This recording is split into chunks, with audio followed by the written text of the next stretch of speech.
The story begins with the horrible demon who lives in the swamplands of Hrothgar's kingdom, Grendel. Grendel terrorizes the Danes every night, killing them and defeating their efforts to fight back. The Danes suffer many years of fear, danger, and death.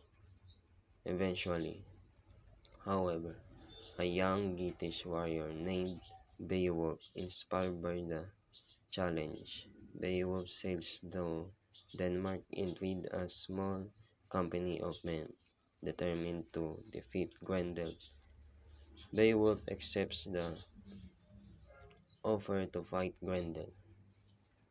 Grendel arrives. Beowulf fights him unarmed, proving himself stronger than the demon, who is terrified.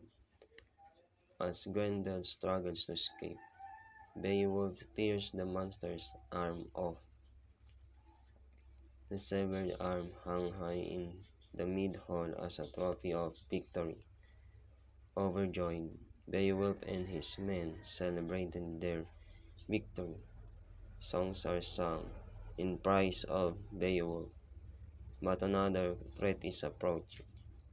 Grendel's mother, a swamp hag who lives in a desolate lake, comes to Heorot, seeking revenge for her son's death.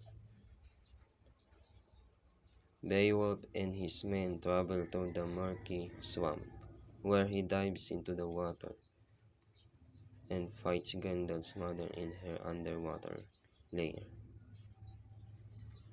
Beowulf uses his sword, but it shattered and the hag swung her fist, and Beowulf tumbled into the dirt as the hag tries to strangle him. He notices a shiny, large sword, a sword forged for the giants, lay in the ground. He picks it up and swings it to kill and decapitates the hag's head and comes back victorious.